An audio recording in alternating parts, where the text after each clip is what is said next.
What's up, YouTube? It is finally official. I can share it with the world. It's no longer a secret. I am officially a BSC 2022 caster, and it still kind of feels weird to say, to be honest. It's finally official to the world. I can share my side of the story, and I've gotten a lot of people that have kind of asked me on streams or DM me, how did you do this? How did you get here? Because it's no secret. I'm one of the smaller people out of all the casters. All of them have done 2021 BSC monthlies before. Trav's done other third-party tournaments. I'm kind of the freshest face, I guess, to the Brawl Stars casting scene. So I've gotten a lot of questions of like, how did you get here? And that's completely fair. So I thought I'd take a short little video here to kind of explain that journey and how I got to be in this position. Before we get too far into the video, I just wanted to say a major thank you to you all. Whether it's just dropping me a Twitch chat message that was really nice about my casting skills, in my chat and other people's chats, and my YouTube comments, Twitter DMs, Discord DMs, the love I've gotten is insane.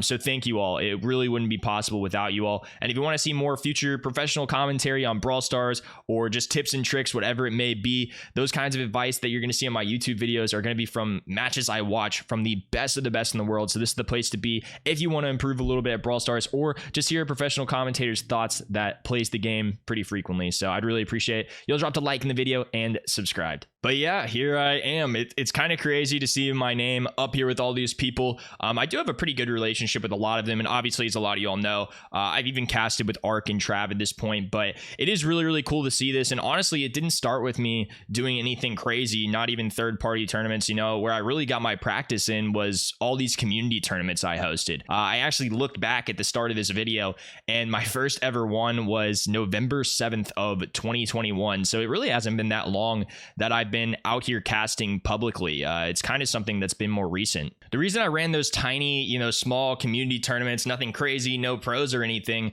was just because I wanted to give the average Brawl Stars player a feeling like they were on a world finals stage based on the quality of casting. That was one thing that I couldn't do. I couldn't match the overlays and the broadcast team of the entire BSC, but one thing I could do was try my best and cast, have fun with it, really interact with my community, and give you all a feeling like you were on that world finals stage. So that's where it started. It started with my own channel right here, starting in November, and literally the tournaments were sponsored by another website. They gave me like their currency, which essentially you could use to like get gift cards and things like that. So they would throw me $5 a tournament. So literally between 3 players that won, they would split 1/3 of a $5 gift card. So you would have to win quite literally 3 of my tournaments in a row at that time. Regardless though, I still had like 6 to 8 people on every bi-weekly or monthly basis like playing in this tournament. So it was really, really cool, and I definitely appreciate, shout out to all the people that would play in those, because you were playing for pretty much nothing, to be honest with you. But yeah, that's where I got my original practice. I would host some other forms of it too. It wasn't just 3v3. Sometimes we do duo showdown, solo showdown, 1v1,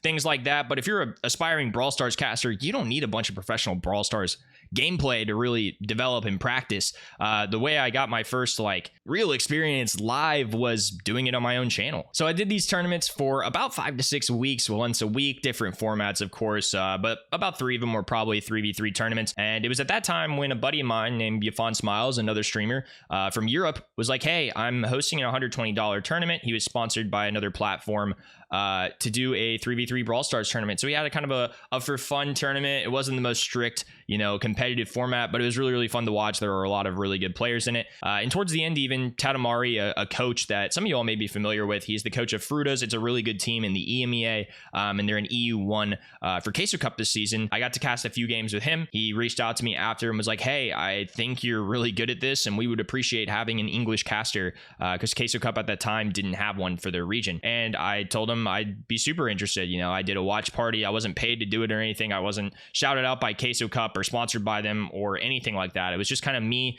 on my channel having a watch party, watching some insane players go at it. So I did their last day of regular season, and then I did the finals. And after the finals, especially, I felt really good about it. That was the first time I'd ever casted professional gameplay. The viewership wasn't crazy or anything. I looked back and I averaged 26 viewers for those 2 streams, which is really solid for my channel at the time, especially. And even now, it's still pretty solid, to be honest with you. But it wasn't anything crazy. I wasn't getting the 75 to 100 to 200 that other people would get when they cast tournaments like this. But regardless, I was super proud of myself. You know, I got reached out to by a lot of the people in those tournaments from those 8 teams. I had people follow me, DM me, tweet about me, which was super, super nice of them. They went out of their way to do that. So especially to those guys in that EU2 Queso Cup, thank you. Y'all are really the start of me having any kind of traction, I guess, on social platforms like Twitter, which is kind of crazy to think about. So thank you all especially. And after the fact, I had a few people ask me, DM me, you know, are you going to do the other regions? And I was interested. I said, why not? So I did the watch party for EMEA, and despite having somebody like Bobby who also spoke English and was the Queso Caster official person for it at the time, I did it anyways. His viewership obviously blew me out of the water. Bobby is a way bigger person than me on the platform, which makes complete sense. That should come as no surprise, but I did it anyways. I wanted to practice, and I thought it'd be really good for me. So it was at this time where things really started to escalate for me. This is where I started doing the best of the best in Europe. I had some people drop by. I think even Asta at the time like dropped me a follow. So I had some people playing in the tournament that tuned in regardless of Bobby being on, which means a lot because obviously my viewing was significantly smaller. You know, most people are going to tend to go to the bigger streamer who's definitely more established too, and there's nothing wrong with watching Bobby at all, but this is actually where I met Trav, or better yet, I should say Trav was kind of introduced to me. He clicked on the stream, he watched for a few minutes, even dropped a comment, and I think subscribed even out of the kindness of his heart and said, keep up the good work, you're insane.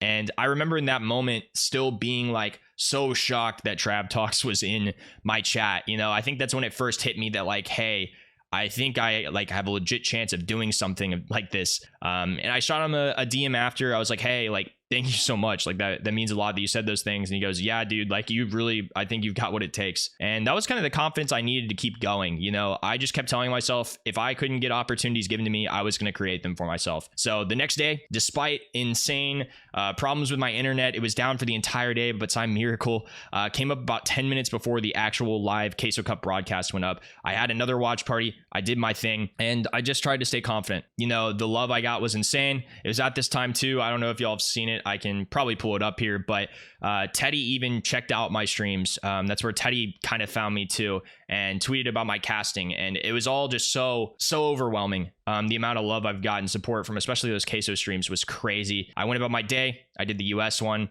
got a lot of love there, and I think it was official after the week. I kind of put out a tweet and was like, hey, like, thank you all so much. The love and support I got was insane. It was my most liked tweet of all time, I believe, outside of like random blooper clips that I've gotten. But I still remember to this day, for those of you who know Jinja, he's my best friend and in my streams a decent amount. I remember being on the phone with him. I got off after the stream. I went to work out. I had him in my ear. I was talking to him in the gym, and I was like, dude, I think I can do this. And I just kind of knew. I had a chance. I didn't know, but I was like, I can taste it. I'm not there yet, but I can taste it. And if I just kept telling myself to create opportunities, to do what you got to do, to keep doing those community tournaments and keep practicing. I would take notes on Brawl Stars monthly finals. I've been doing that forever. Just making sure I could do a good job. And it all started paying off. And so not too long after, a couple weeks passed by, nothing comes of it. And I get a DM from none other than the King Ark himself. And Ark was like, hey, I've seen your videos. I got to watch some of your casting, and I just wanted to let you know, I think you have a lot of promise. You're really good at this. I remember receiving that DM, and I was literally like shaking. It was a crazy moment to see that. You know, now it's still kind of weird to me, but it's cool to call like Ark a friend. It's cool that I've been asked to cast with him in EMEA monthly qualifiers and things like that. You know, I watched people like him for years in advance, and it was kind of crazy that I was, you know, asked to be on the same stage as him. He DM'd me though. He was like, I'd love to help you along your casting journey. What can I do for you? I'd love to talk to you and give you some advice. And so I snatched that up real quick. We had a nice 2-hour conversation at one point out of the kindness of his heart. And yeah, from there, it was super nice. So that began Ark and I's kind of relationship where he was a really good mentor to me. He's been an incredible supporter of mine, and definitely somebody that I have to credit for being here. Him, Teddy, Trav, all of them. I definitely wouldn't be here without their support on media platforms and also behind the scenes. I like to imagine that they probably had something to do with me getting here for sure. So I had a couple powwows like this with Ark, and right around the time where Ark reached out to me, I got reached out to by Supercell, or more accurately Esport Engine, who puts on all the monthly finals and things like that. They're the amazing people that are responsible for making my voice sound amazing, for providing this lighting. And, you know, if you see my streams, I've got a nice green screen that pops out. You know, all of that's due to them. Their leader reached out to me, was like, hey, I've seen your casts. I really enjoyed them. They were super entertaining. I would love to talk to you a little bit about casting Brawl Stars, your streaming, all of that, and just get to know you a little bit. And I will never forget that moment. I will never forget walking to the gym and on the same day getting a DM from Ark, and then followed up walking to the gym and seeing that DM. I will never forget seeing that message. I'll never forget how that felt, because it was just like all this hard work and accumulation. And I just knew at that moment, I didn't know why they would reach out to me unless I had a chance. All I wanted was a chance. It meant everything to me. It really did. So I talked with Anthony, the guy in charge of our team, and he was kind of like, well, we'd, love to have you on at some point. We meet with Supercell here pretty soon. They have to approve of all the casters and things like that. But I'll let you know in about a week or so. So I kind of just had this little period where I was super antsy. I can't tell you how many hours of sleep I lost just from pure excitement and just wanting it so bad. I wanted it so bad. But time passed. Obviously, I got it. And I remember it was a Monday morning. It was around 11 a.m. I was doing homework. I was just here in my apartment, just studying, doing homework, writing an essay, whatever it was. And I remember looking over my phone and getting the message from their team. And they're like, hey, I have some great news. And I didn't even finish reading the message. I heard great news. I called Jinja, my best friend, which for him was like, he was right around going to bed. He works the night shift for nursing, because bless his soul, he's an angel like that. And I remember to this day just looking down the message, it says, hey, you got good news. And I called Jinja immediately. And I hadn't read it. The second he picked up, I told him I apparently have good news. I don't know what it is. They may have told me, hey, good news, we're going to give it to you in 2023. But I knew it was something good. And I called Jinja and I was like, I read the message, and essentially it told me I got to be a 2022 caster. I was going to be a part of the team, and I was in tears. I mean, it was crazy. Even just thinking about it right now, still is super emotional. But I remember calling Jinja, and Jinja, as tired as he was super hyped for me. He was like kind of quiet. I was kind of quiet, and we were both kind of sitting there just in shock. I was blown away. I never really thought that it would be possible for 2022. Even when I talked to Jinja or really, really close personal friends off stream, I never thought it would happen this quickly. I thought, this won't happen overnight. I kept telling myself 2023 is going to be my year. 2023 is going to be my year. And to see that on pen and paper, and now seeing it happen, I'm going to get to see myself on that stage in a few days. And that still blows my mind. So I found out I was going to be a 2022 caster. Basically, Ark was like, we're going to be doing EMEA qualifiers. Would you like to join? We'd love to have you. And obviously, I couldn't decline. I didn't have enough friend codes in NA. There was no way it was going to happen. So EMEA was the best option. It was an absolute blast. Ark's team is insane with that. All the mods that did that, Fresh and Secure especially. You guys rock. Granny, you guys did great for real. It was absolutely insane. And it felt like I was really getting some good practice for the real thing, which I'm about to get this weekend. Again, from the bottom of my heart, thank you all. Can't wait for this weekend. At this time, they haven't announced what regions we're all doing, so I'm not going to play spoiler for that. But just saying, definitely tune in to all these Brawl Stars monthly finals if you want to see my face and the wonderful faces of all the insane casters they've got for this year. I am super, super excited. I'm going to keep grinding too, because I want to do things like mid-season invitational and world finals as well. So I'll see you all on the big stage very soon. I am so, so excited to show the world what I've got. And finally, peace and love, guys. Have a great rest of your day.